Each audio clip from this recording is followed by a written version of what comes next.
Esse é o Papo de Camelo, podcast que eu criei para conversar com pessoas que topam compartilhar um pouco sobre as suas trajetórias, trazer um pouco mais também das suas experiências práticas e dar suas opiniões sobre esse ecossistema de inovação, ecossistema empreendedor, especialmente o ecossistema de startups. Se você está aqui, provavelmente você quer ouvir casos práticos, conversas transparentes e francas que podem te ajudar a tomar melhores decisões, a se colocar melhor enquanto empreendedora ou empreendedor. Então, seja muito bem-vindo a esse podcast que, por mais que seja de negócio, ele é muito mais sobre as pessoas e suas experiências do que qualquer outra coisa. Eu sou o Luiz Gomes e eu tenho uma longa trajetória nesse ecossistema de startups. São mais de 10 anos inseridos nesse meio. Na descrição desse episódio tem um link para que você possa se conectar comigo e saber um pouco mais sobre como eu posso ajudar a sua startup. Mas hoje eu serei o host nessa conversa que me inspirou a cada minuto e que certamente também vai te inspirar e te trazer diversos aprendizados importantes para a sua jornada inserido nesse meio empreendedor. Vamos lá, que esse papo precisa começar.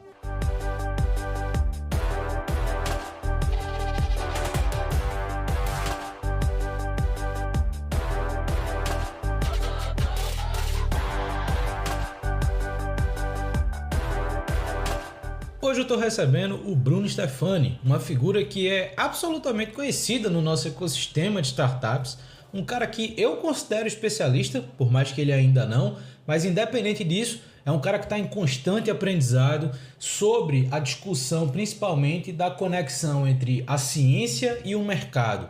Um cara que já teve experiência em grandes empresas e que hoje topou participar aqui do Papo de Camelo para trazer um pouco mais da sua experiência. Bruno, obrigado por ter aceito esse convite. Passando a palavra para você, como eu faço com todo mundo, quem é você e como é que você chegou até aqui? Boa. Bom, primeiro, obrigado pelo convite. Prazer estar aqui, Luiz. Acho que a gente já teve várias oportunidades de conversar, quase trabalhou junto. E...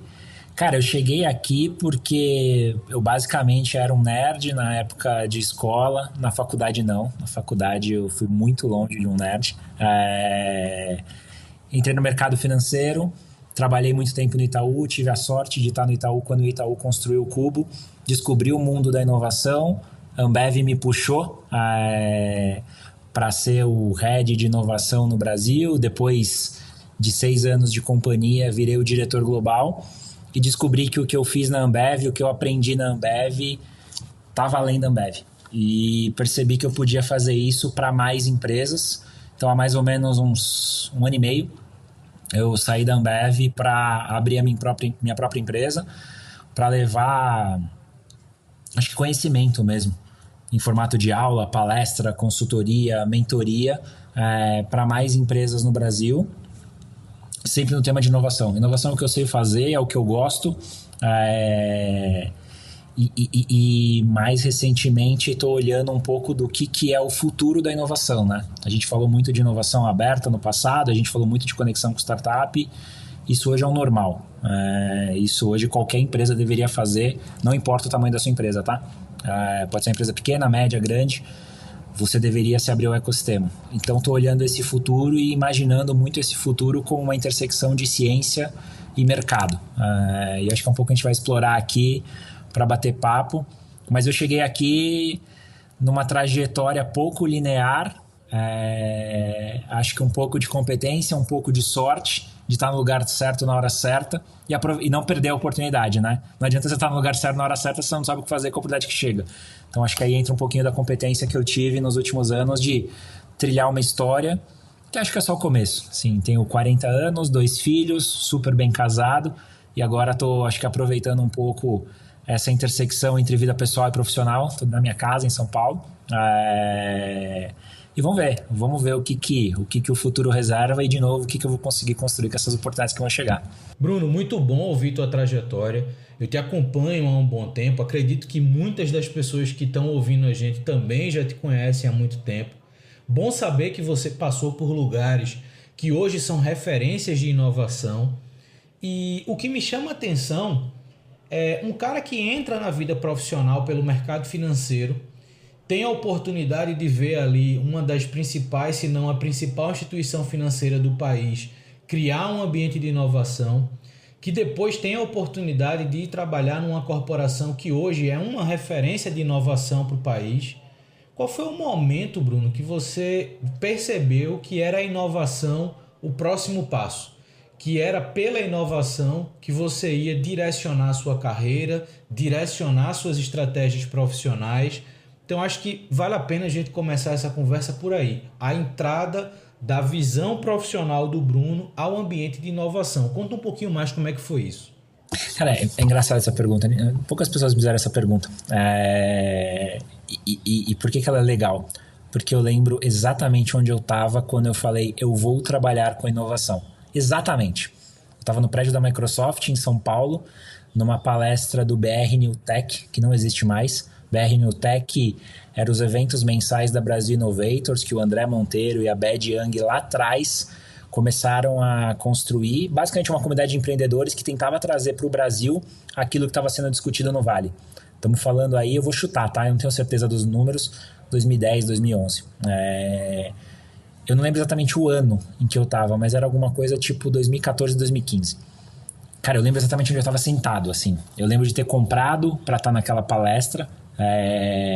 Tinha poucos eventos naquela época, você precisava comprar para ir. Hoje não. Hoje, se você quiser agora ir para qualquer lugar aí, não importa a cidade que você tá, vai ter um evento de inovação rolando, o que é ótimo. E aí eu olhei e falei, cara, eu não quero ser o cara da Faria Lima. Na época eu trabalhava no Itaú, na parte de mercado financeiro. Eu não quero ser o cara da Faria Lima. Eu não quero estar com essa galera. Eu não quero discutir juros, ações, se o dólar vai subir ou cair, se o fundo que a gente deveria fazer agora é estruturado, é ações ou renda fixa. Eu quero ser essa galera que constrói startup de alguma forma. Só que naquela época acho que me faltava coragem para empreender. Ou eu não tinha talvez uma grande ideia assim. E eu trabalhava numa grande empresa, eu gostava daquele glamour, daquele poder, daquele reconhecimento de falar, cara, eu sou o cara de inovação do Itaú, eu sou o cara de mercado financeiro. Abria muitas portas, né? O meu e-mail @Itaú era respondido por 100% das pessoas. Qualquer lugar que eu queria falar, conversar, eu era aceito. E eu acho que eu não tinha referência de empreendedorismo. Vamos lembrar que seja 2015. 2015 o Nubank tinha 2 anos. Sim, você não tinha. Eu não sei se a gente tinha unicórnio em 2015, acho que não. Então você não tinha grandes referências. Entre aspas, ninguém deu certo em 2015. E a hora que eu comecei a olhar esse mundo, eu falei, como é que eu faço isso dentro do Itaú? Só que, de novo, eu dei muita sorte. Porque a hora que eu olhei para dentro do Itaú, 3 trainees, amigos meus, Pedro Prats, Pedro De Angelo e Lucas Mendes, falaram, cara, a gente tá construindo um projeto aqui de como aproximar o Itaú das startups. Eu falei, eu descobri há semanas atrás que era uma startup direito, vocês já estão fazendo um projeto para se aproximar. Esse projeto demorou 2 anos para virar o prédio, na Casa do Ator, o primeiro prédio, o cubinho.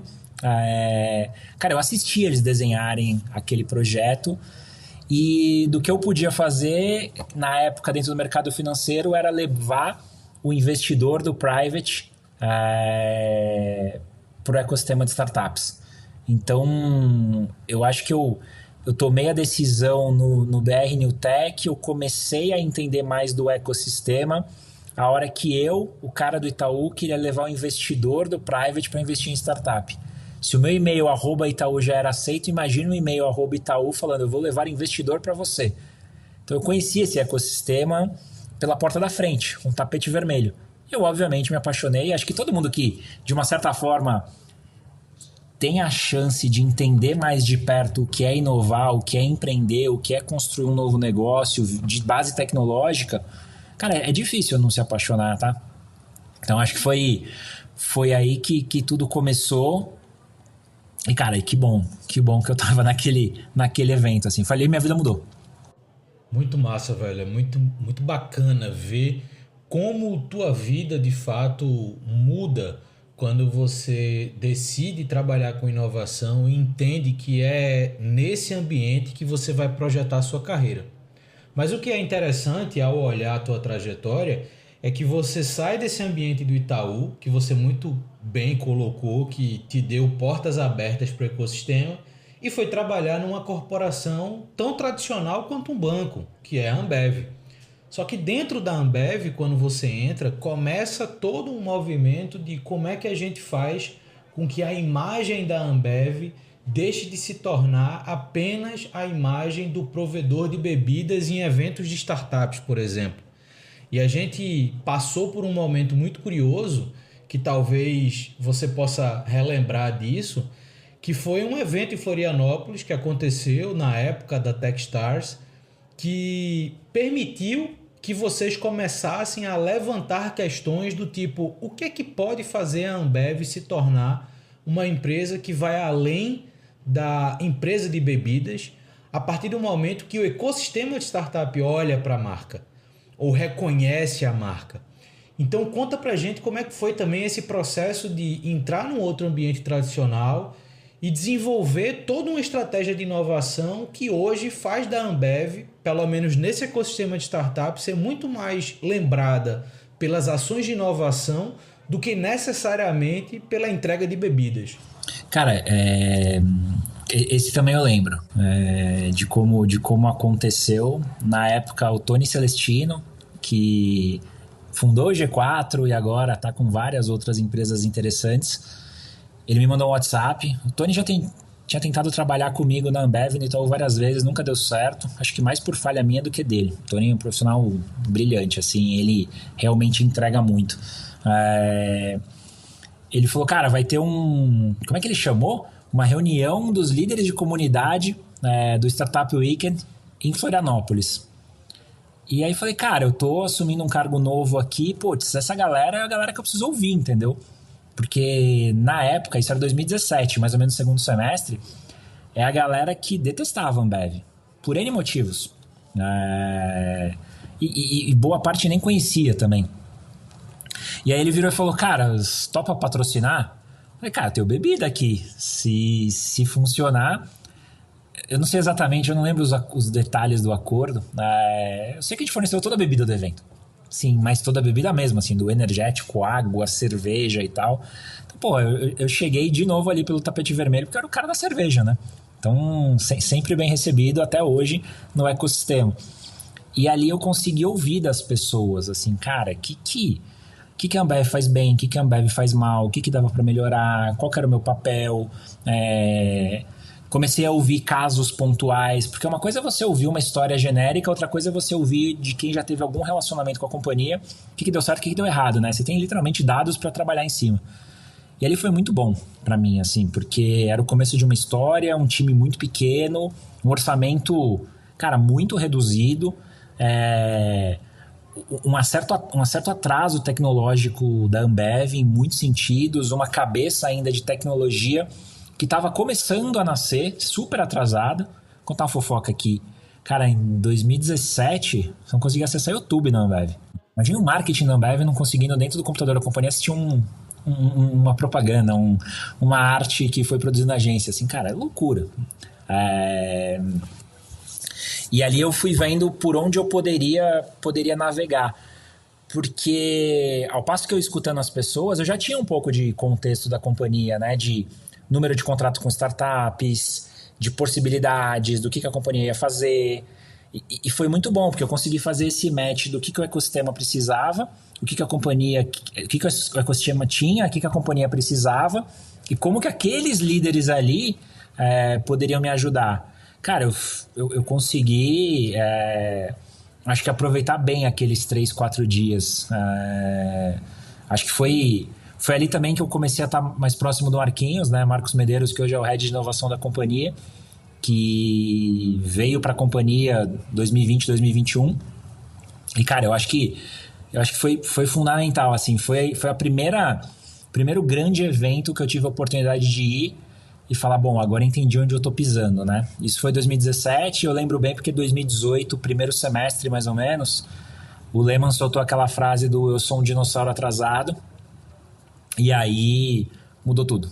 E aí a gente foi atrás de como tirava essa diferença e começava a ser um dinossauro não tão atrasado, para depois virar um dinossauro rápido, para depois virar o que é hoje, mas aí estamos contando uma história 5 anos depois, né? Então acho que tem muita coisa que aconteceu aí nesses 5, 6 anos.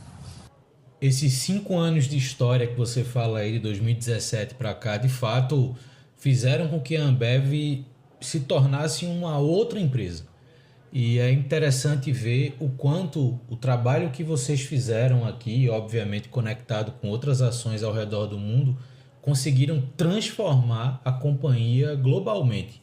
E isso é muito bacana para a gente, porque de certa forma existe uma participação direta ou indireta do ecossistema nesse processo de transformação de uma grande indústria, né, de uma corporação absolutamente consolidada no mercado, que por mais que tivesse se entendido enquanto dinossauro, não precisaria trabalhar com a inovação da forma que está trabalhando hoje para continuar gerando resultados, se bom, se ruim, isso é um outro mérito, mas esse movimento e essa consciência de buscar novos caminhos e novas possibilidades, eu acho que fez muita diferença e o teu papel, obviamente, é fundamental nessa trajetória.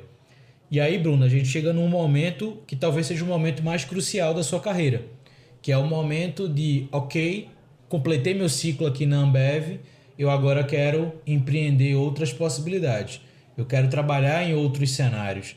E eu acredito que essa não tenha sido uma decisão fácil, mas conta um pouco como é que foi a criação desse novo momento, né, que você está hoje, que você está inserido ainda no meio de inovação, mas por uma forma um pouco diferente. Então, como é que foi essa saída, né, esse desligamento da corporação para entrar no mercado agora com outro perfil, um perfil mais empreendedor de fato?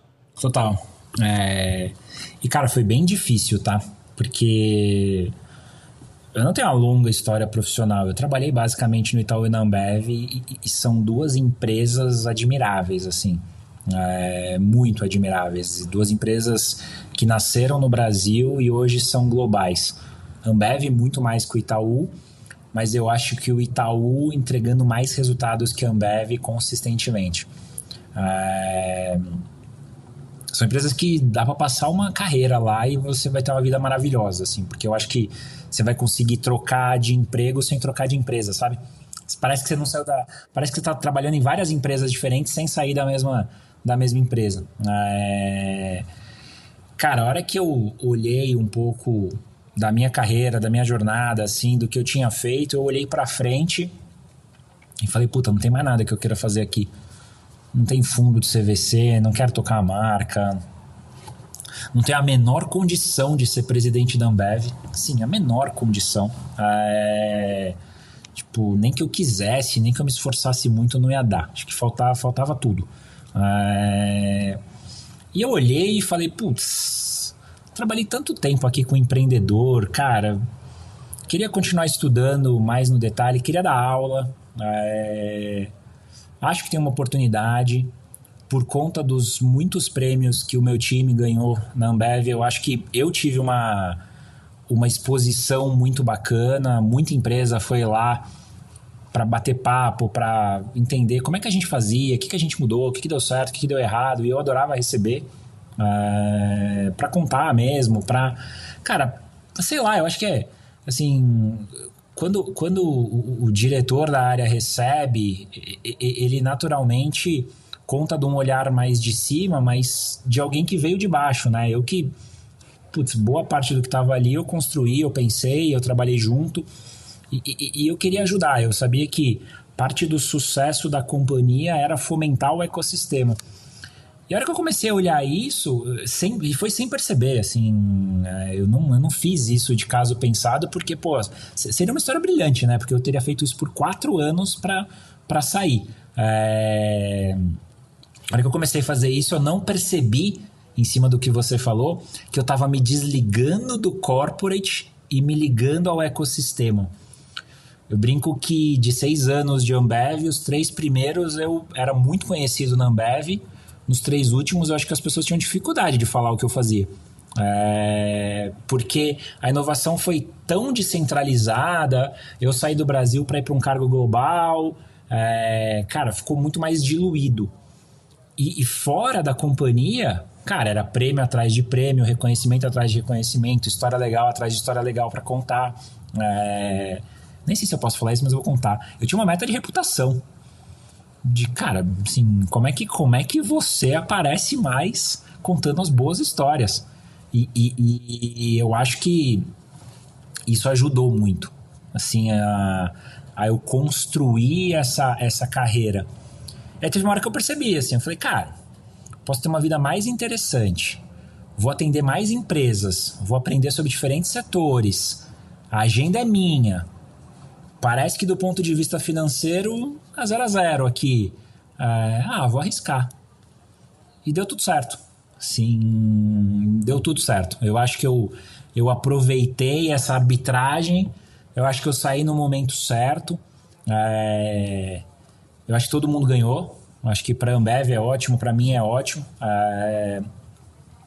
e é interessante como hoje atendendo diferentes setores, sem entrar no nome de empresa aqui, mas óleo e gás, aço, varejo, energia, bens de consumo, cara, dá para aprender muita coisa e ver que tem muita oportunidade. Dá para constatar que a Ambev estava à frente do tempo, isso é muito legal de ver. Por mais que os resultados financeiros não estejam vindo ainda, mas eu acho que tem uma história incrível ali sendo construída que vai gerar resultados. E eu acho que eu fiz o movimento certo. Estou olhando essas empresas hoje num papel de advisor, de consultor, de conselheiro, mas no meio do caminho me debrucei sobre um projeto que é o que a gente estava conversando aqui no começo, que une ciência e novos negócios, né? E, cara, comecei a estudar isso e de novo, acho que comecei a me apaixonar, assim, comecei a olhar e falar, pô, isso aqui é a próxima onda.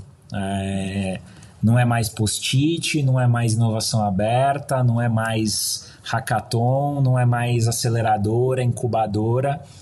Cara, como que dentro de casa, usando ciência, usando AI, usando computação quântica, olhando biotecnologia, novos materiais, empreendedorismo aeroespacial, você consegue fazer o seu negócio realmente sobreviver, ou você consegue construir uma empresa completamente nova, extremamente relevante e lucrativo, que une ciência e mercado. Basicamente assim, como é que a ciência básica vira ciência aplicada, como é que a ciência aplicada vira um negócio. Hoje isso é claro para boa parte do mundo, mas o Brasil, por N motivos que a gente pode discutir aqui, está extremamente atrasado. Mas a gente tem ciência de qualidade aqui, e é isso que me dá esperança de falar, poxa, eu preciso unir as duas pontas. Igual talvez eu tenha feito lá na Ambev, onde a gente uniu os problemas da companhia às soluções do ecossistema de startups. De fato, não é uma decisão fácil, né? Você deixar uma companhia que você pode traçar toda uma carreira profissional dentro, e são poucas hoje que você consegue fazer isso, para olhar para outros cenários, olhar para outras empresas. E uma coisa que eu fico curioso para saber um pouco mais, Bruno, e te acompanhando, eu já tinha essa curiosidade há um tempo, é saber por que agora você decidiu olhar para a ciência, né? A gente entende sim que o mercado de inovação, ele em alguns aspectos, ele já chegou no topo de algumas discussões e que, óbvio, que sempre a base científica ela vai ajudar direta ou indiretamente a evolução dos ambientes profissionais, empresariais, industriais, como um todo. Mas qual foi o momento que você disse, cara, agora vai ser pela ciência? A ciência vai ser o motor das minhas estratégias e do meu relacionamento com o mercado. Eu acho que é muito parecido com o que eu estava te falando de quando eu tomei a decisão de sair do mercado financeiro para trabalhar com inovação e não fui empreender. E eu não fui empreender porque eu olhei e falei, cara, o que é empreender? O que é construir um negócio? Quais são os cases? Não tinha case. Não tinha grandes figuras, não tinha heróis que você fala, eu quero ser tal pessoa. Eu não tinha isso. No Brasil hoje a gente está vivendo isso com relação à ciência. Quer ver? Fazer uma brincadeira aqui. Se a gente, eu e você, vamos falar 5 empreendedores famosos aqui. A gente vai falar uns 20, eu e você, numa boa. Agora, vamos brincar e falar, vamos falar 5 cientistas famosos. Eu começo. Miguel Nicoleles, Marcelo Gleiser. Aí você continua. Aí você vai falar, o Silvio Meira. Aí eu vou falar, mais ou menos, né? Cientista e tal. E a gente vai parar aí. E a gente vai ter dificuldade, assim. E a audiência aqui que está escutando a gente, faz o exercício aí. Rápido, 5 cientistas brasileiros que você fala, uau, vivos, tá? Não vale falar César Lattes, não vale, esses não valem. Cara, a gente não tem case. E aí vamos deixar um pouco mais difícil. Fala de cientista que construiu uma empresa relevante. Aí você vai falar do Nível na Federal de Minas Gerais que construiu o Kunume. Que, putz, é uma super empresa de AI que o Bradesco comprou. E aí você não vai falar de mais ninguém. Aí tem alguém que vai lembrar do Berthier também, em Minas Gerais, que fez uma empresa que eu não lembro o nome, que foi vendida para o Google. Então, assim, a gente carece de casos. E eu não estou nem falando que a gente não tem. A gente deve ter o cientista. A gente não tem essa história contada. A gente não tem que esses campeões invisíveis apareçam para o jovem, para o profissional que está tentando pensar numa possibilidade de carreira e falar, pô, tem um caminho alternativo aqui que eu não tinha pensado. Porque hoje, e aí respondendo a sua pergunta, o que falta é mentalidade. Primeiro, mentalidade. O jovenzinho ali, a jovenzinha que está na graduação, que pensa em continuar uma carreira acadêmica, ele deveria enxergar a possibilidade de a pesquisa dele poder virar negócio, esse negócio ser lucrativo, esse negócio ter mais impacto. E não só a pesquisa dele virar um paper publicado num journal famoso. Isso é muito pouco. Tem gente que não vai concordar, que vai falar que quando o mercado vai para dentro da academia desvirtua tudo, tal. Ninguém está falando de invadir. Está falando de um percentual dessas pessoas terem a possibilidade de transformar a sua pesquisa em negócio. Eu não sei se é 1%, se é 5%, se é 10%, se é 50%. Eu sei que não é 100%, mas quanto que é, eu não sei. Esse é o primeiro ponto. Assim, o pesquisador não tem nem a mentalidade. Segundo, é incentivos. Hoje, se você for prestar um trainee do Itaú ou da Ambev, você com certeza, e eu nem sei os valores, tá? Mas você com certeza vai ganhar mais do que uma bolsa de doutorado na melhor universidade da sua área. Mas muito mais. Isso está errado. De novo, tem gente que não vai concordar e tal, mas está errado. Eu não acho que uma pessoa em começo de carreira numa grande empresa deveria ganhar mais do que um bolsista de doutorado. Pode ser igual, mas, cara, mais... E assim, estamos falando de alguns casos, sei lá, se você for para o mercado financeiro, para um banco gringo, cara, é muito mais. Assim, eu acho que tem uma distorção. E aí, como é que você quer que uma mente brilhante, que até cogitou pensar uma carreira acadêmica, sabe que é talentoso, tem boas notas, olhe para a bolsa de doutorado, sei lá, numa USP, por exemplo, de menos de R$5.000 e olha num estágio, num Goldman Sachs, num JP Morgan da vida, mais de R$5.000. E fala, eu vou fazer carreira acadêmica. Não vai, entendeu? Não vai. Esse é o ponto 2. Tem o ponto 3. Que, cara, as universidades no Brasil hoje, elas carecem de uma infraestrutura boa. Não é um lugar que você olha e fala, nossa, que gostoso trabalhar aqui nesse lab. É feio. Tipo, não tem infraestrutura adequada. Não é aquele ambiente que você fala, poxa, é gostoso de trabalhar. Não precisa ser o Google. Mas, poxa, também não precisa ser um negócio que parece que ficou pelo caminho, ficou pelo tempo, entendeu? Então, acho que tem esses 3 pontos. E aí, depois de resolvido essa parte básica, que está longe de ser básica de resolver, a gente precisa contar essas histórias, entendeu? A gente precisa fazer podcasts como esse e contar que tem um cientista no interior de Pernambuco que eu nunca ouvi falar, que construiu uma empresa incrível, que você fala, pô, a gente precisa contar, não que precise, porque ele já conta bastante. A história do Silvio Meira como professor, que virou executivo, que virou conselheiro, mas não deixou de ser professor. E é aí que a gente erra, entendeu? A gente acha que as carreiras hoje, elas são 0 ou 1. Elas não são mais 0 ou 1. Você não precisa deixar de ser um professor para pensar novos negócios. Tem um professor no MIT chamado Robert Langer. Esse cara talvez seja um dos mais citados dentro de ciências da vida, de saúde. Esse cara é um professor, pesquisador do MIT, mas ele é cofundador de dezenas de startups, investidor de dezenas de startups. Ele provavelmente é um bilionário com B de bola em dólar. E ele está lá no laboratório dele, fazendo a pesquisa dele e dando as aulinhas dele quando ele quer. Porque é isso que ele gosta de fazer. Mas o ponto é, ele não precisa ser só um professor, só um pesquisador. E, de novo, eu não estou falando que ser só um pesquisador e só um professor é pouco.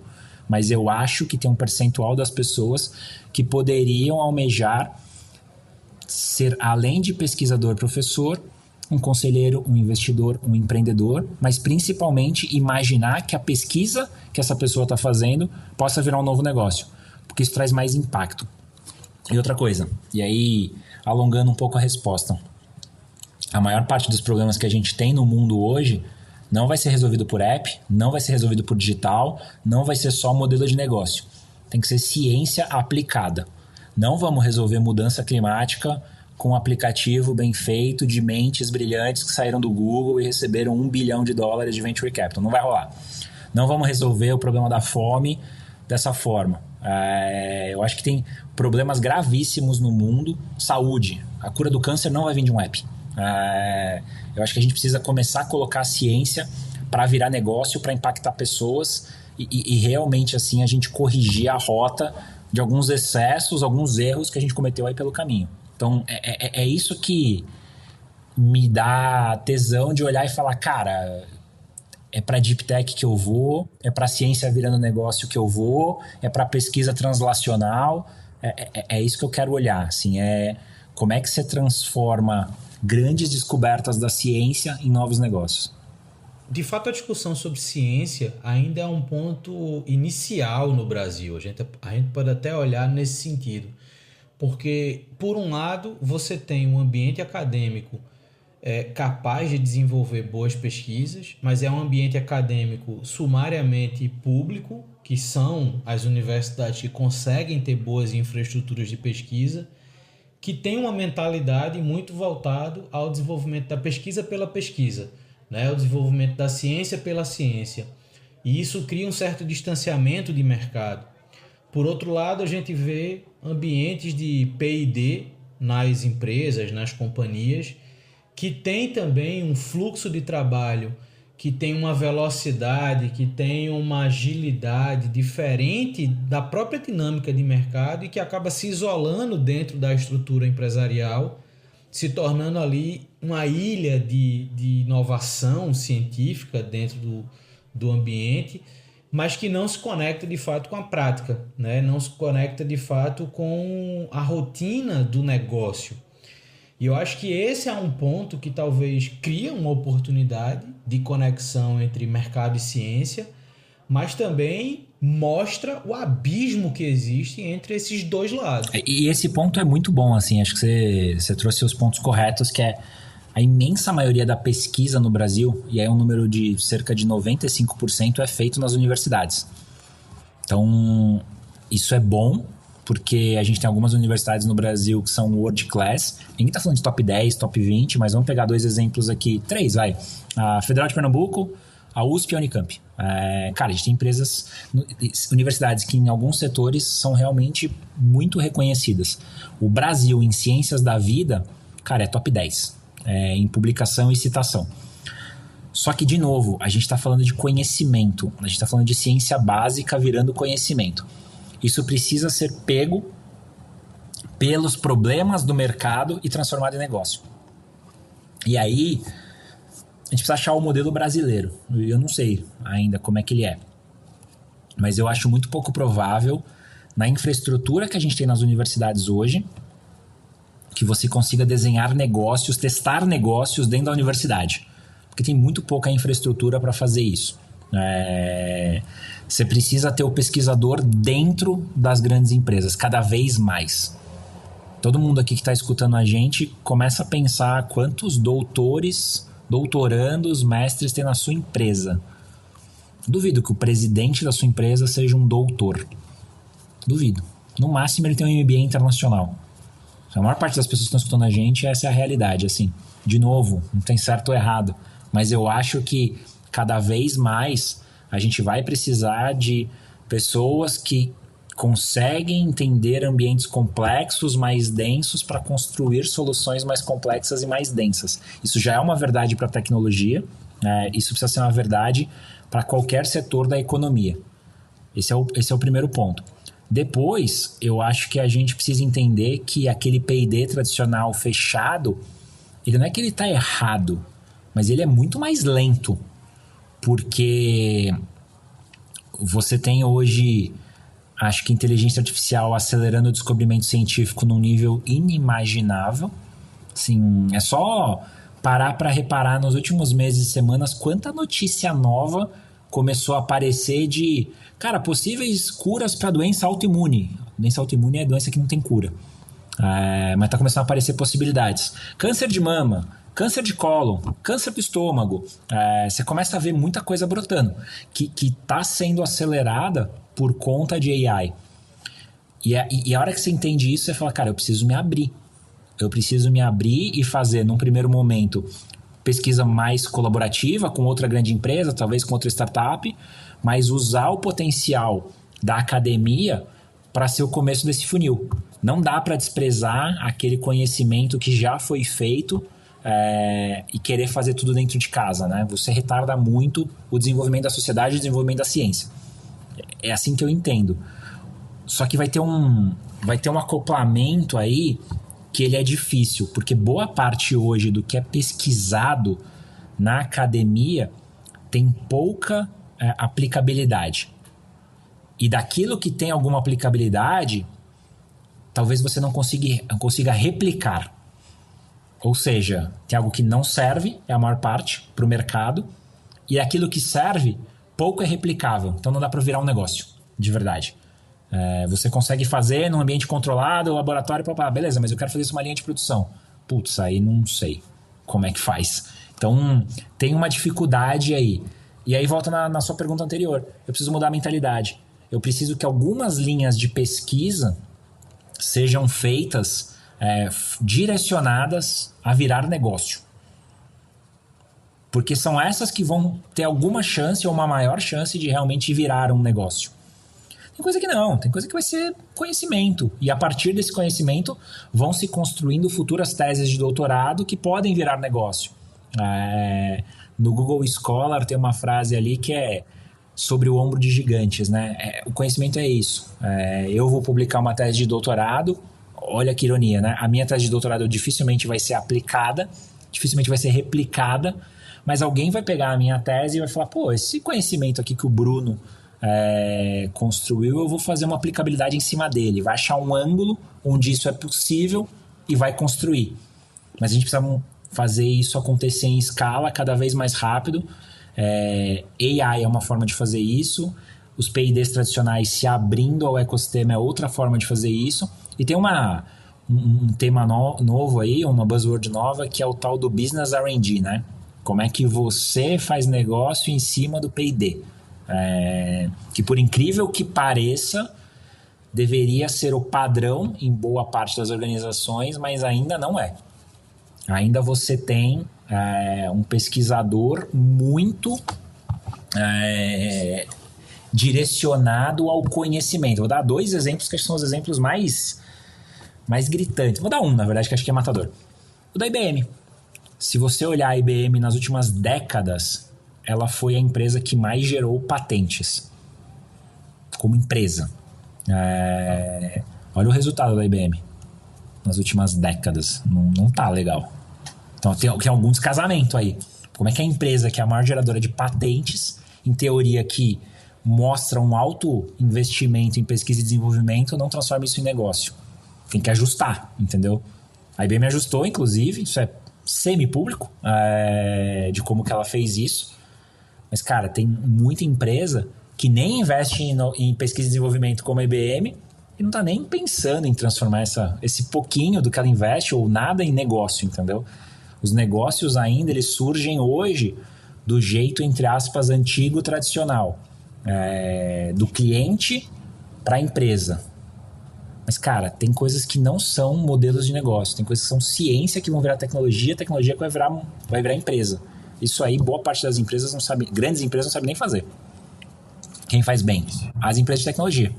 Mas, de novo, quem faz bem isso em ciências da vida, em saúde? Em farmácia, em farmacêuticas? Putz, é o que elas fazem, na verdade.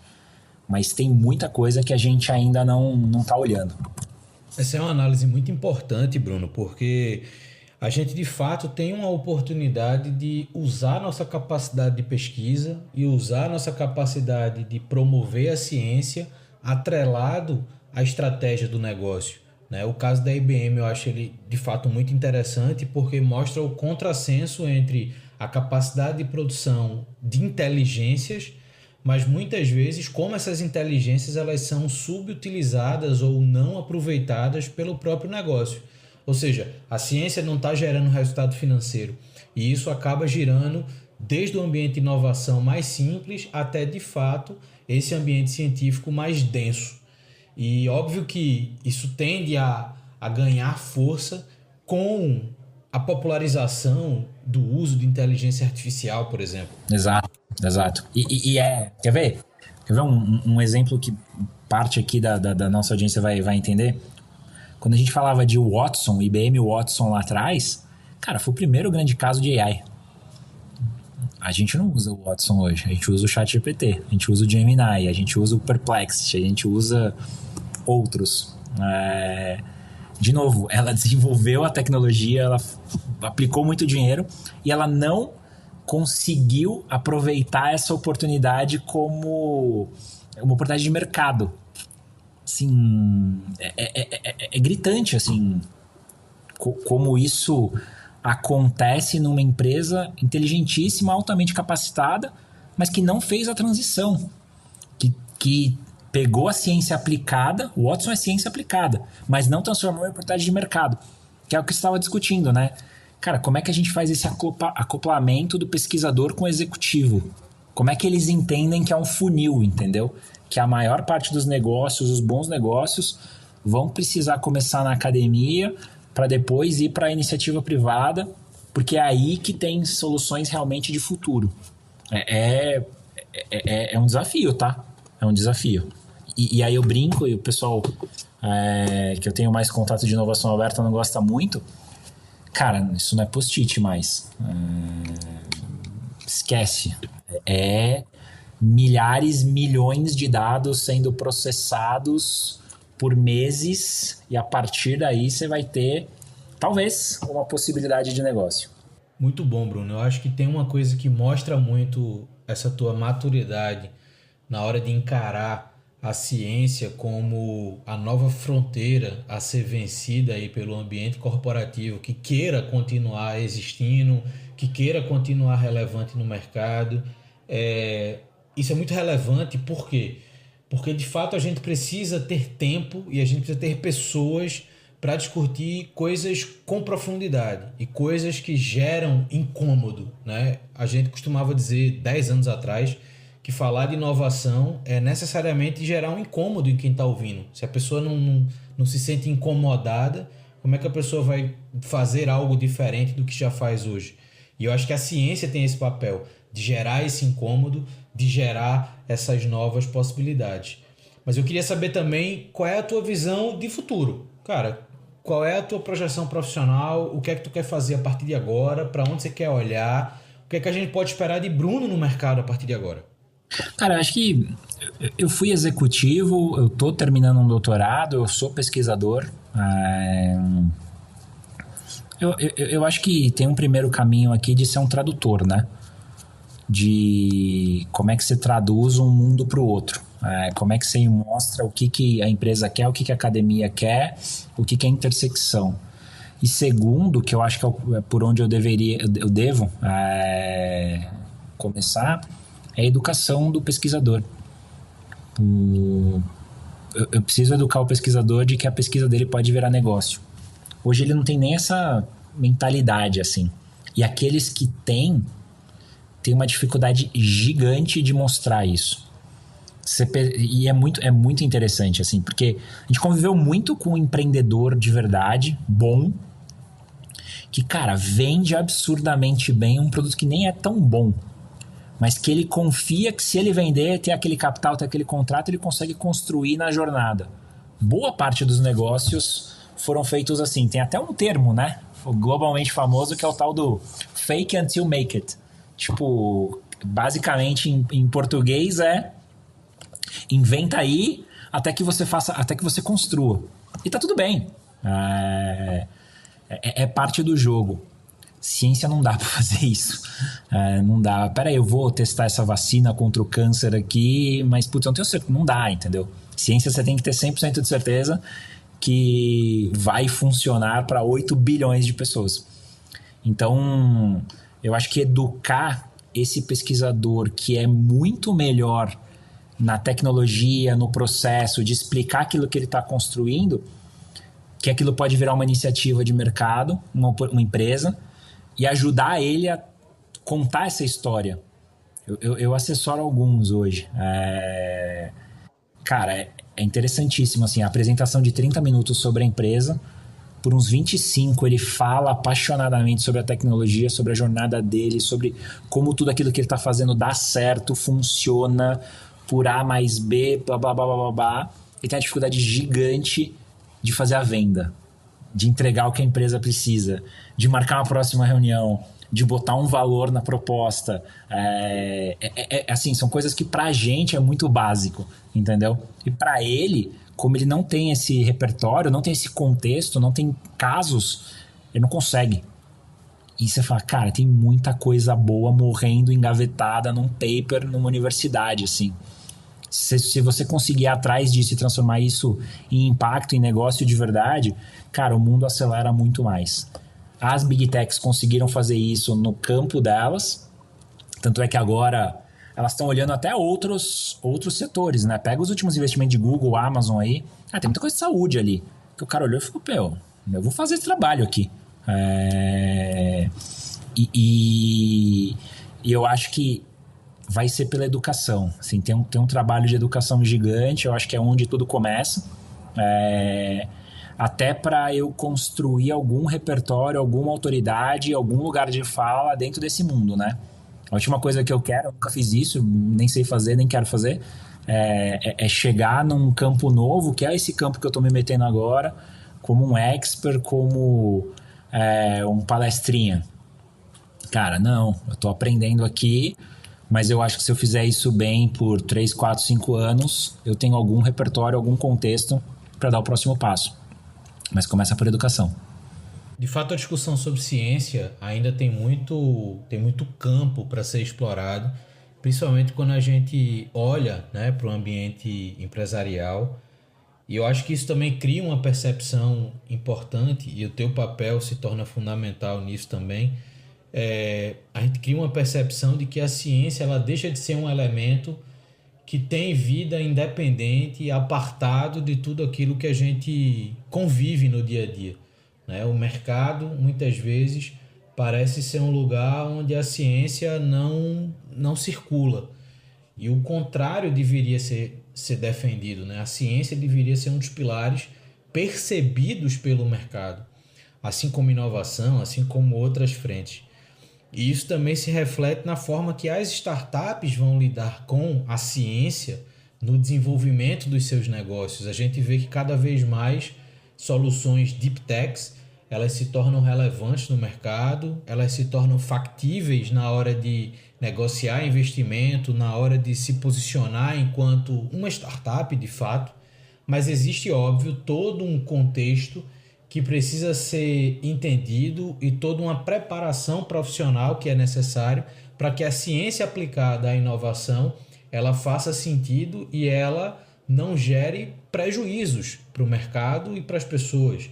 A gente lembra, por exemplo, do caso da Theranos, né, uma startup americana que usou a análise sanguínea como um elemento minimamente equivocado ali para gerar um resultado, e aquilo pode ter colocado muitas vidas em risco.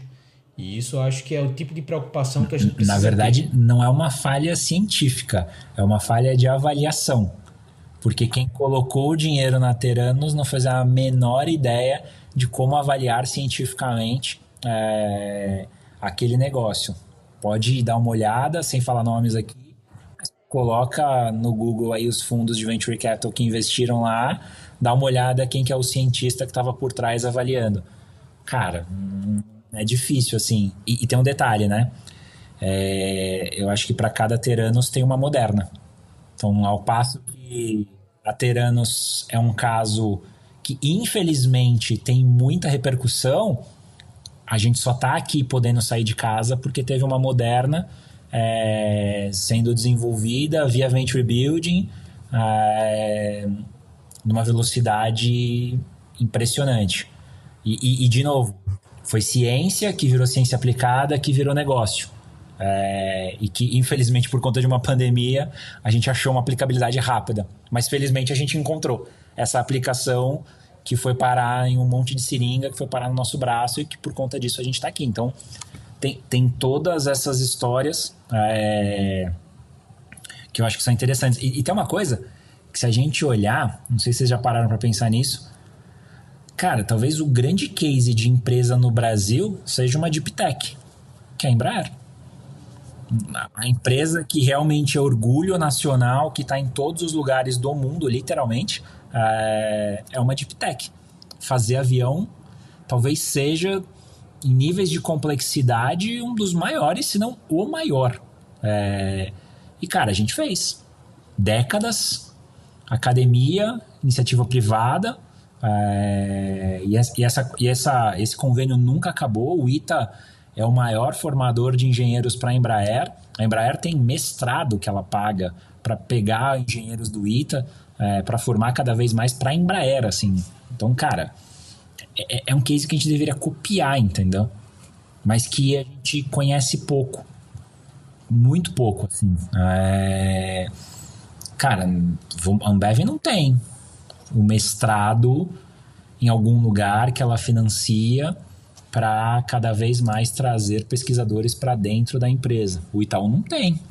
Acho que vai ter, tá? Mas precisa, entendeu?